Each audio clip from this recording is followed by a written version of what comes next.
It's been a long, fun run, but I'm giving up Twitter and backing up off of Facebook.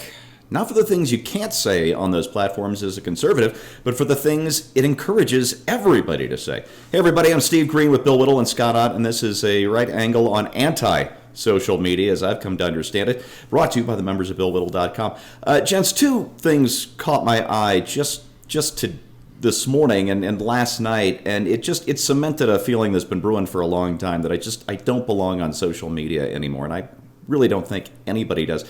One is kind of silly, and the other I think is really serious. I want to do the silly one first. Over at PJ Media, I headlined it, Alyssa Milano apologizes for claiming to be a trans, gay, disabled immigrant lesbian of color, which is not actually what she said, but she was trying to pull that morally superior Gandhi routine. By the way, I don't think Gandhi was morally superior. He was going to welcome in the Japanese in the name of anti-colonialism. And Hitler. Yeah, and encourage the Jews to jump in the ovens themselves. So Gandhi and me, we've got some daylight between us. But what she actually tweeted was, I'm trans, I'm a person of color, I'm an immigrant, I'm a lesbian, I'm a gay man, I'm the disabled, I'm everything. Well, no, she's a very pretty white woman who's found success in a really cutthroat industry. So, Bill, if Alyssa Milano has actually ever felt the boot of oppression, it was probably Gucci, and she was probably wearing it. Is that about right? You know,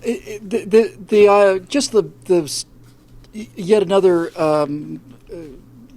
gaseous emission of virtue signaling doesn't impress me. But I'll tell you what does impress me about that particular line of argument, and that is, it is directly in line with the left's, I suspect it's unconscious or subconscious, but it's directly in line with their unstated desire to destroy the entire idea of language, meaning, or truth.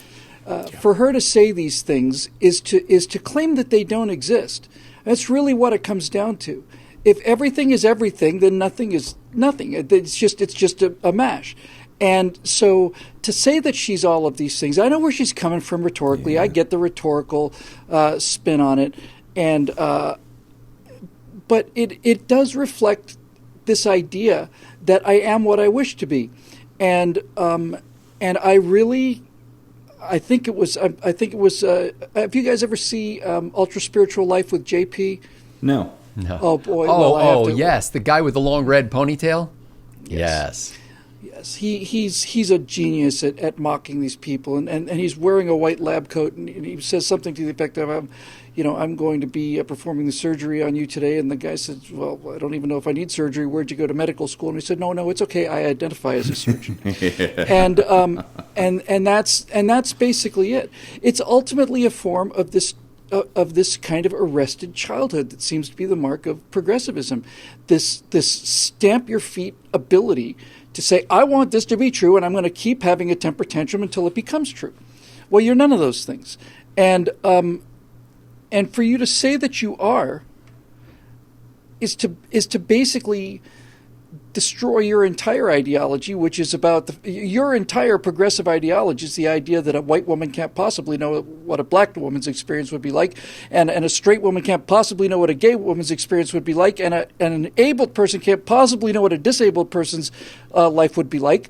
So she's destroying her entire theory. Well, our theory is, no, there's a great deal of the human experience, virtually all of it, is common to all of us as individuals. So yes, you can have a white guy like William Shakespeare writing for Othello in such a way as to make me believe that this is a real person because he is a real person.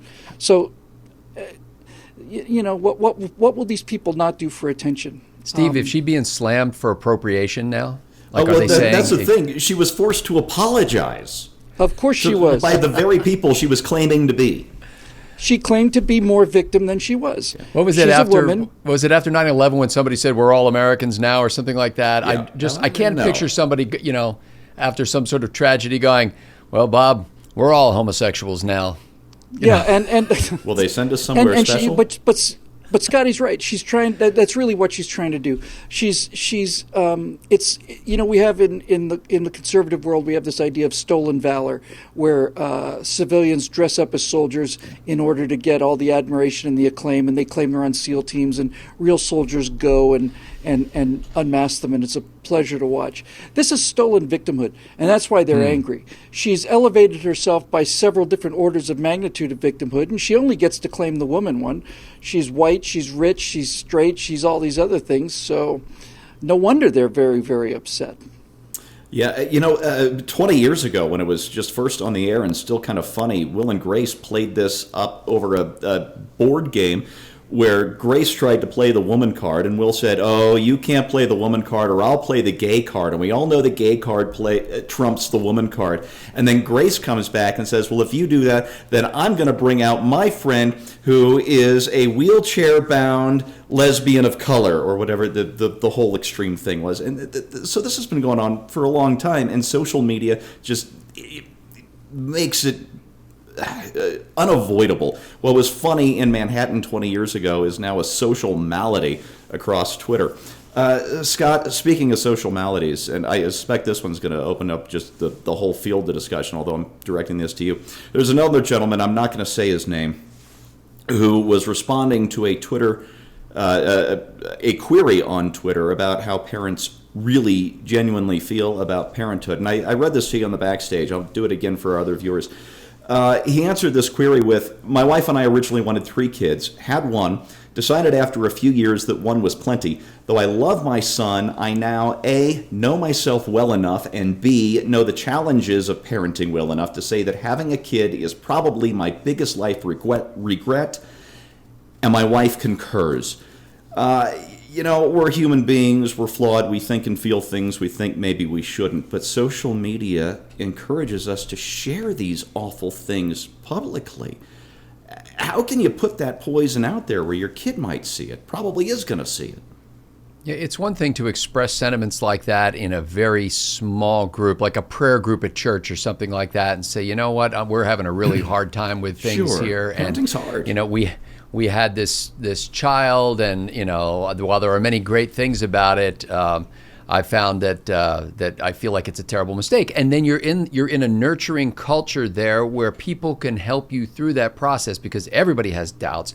Everybody has what Winston Churchill would call the black dog moments. Everybody. Charles Spurgeon would talk about that sort of darkness that could kind of hover over you and cloak you and drag you down. So that's normal. What I think has become the problem with social media is that term you used earlier, that anti-social media. Yeah. Is that it has a tendency to accept whatever is said in a way that doesn't foster people's growth.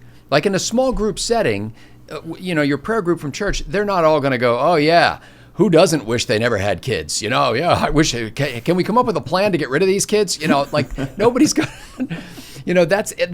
you have a nurturing community there where people come alongside you, they put an arm around you, they pray for you, they say, "Hey, can we help you all out in any way?" And we feel compelled for some reason on social media, no matter what kind of crazy, antisocial, or dangerous thing somebody says, we feel that we have to affirm them. We have to be able to say, "Yeah, well, I know that you were born this way, but you feel like you're that way. Well, whatever works for you. I affirm you in your decision to behave in this antisocial manner," or whatever it is. And that's what is not only just dysfunctional about this, but I think it's deadly, not just to a society. It can be deadly to individuals. Can I just add something here? Yeah, please. The hearing it again, because we talked about it on the backstage show, hearing the statement again, I realize where the operational lie of that statement is.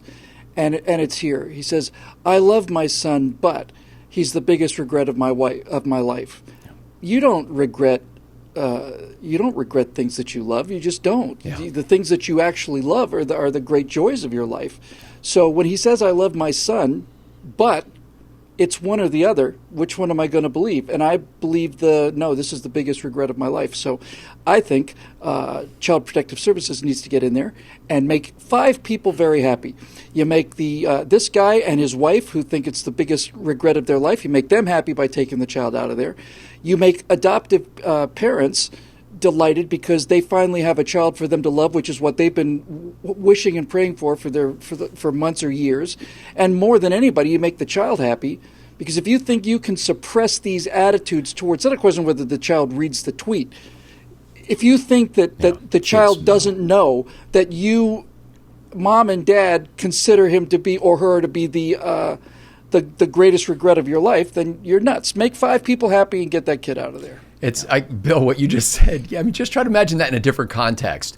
And a guy saying to his wife, honey, it's been 25 years we've been married now, and I love you, baby. And I'll tell you what, I think that's the biggest mistake I ever made, was getting married to you. Just brutal. Just absolutely brutal.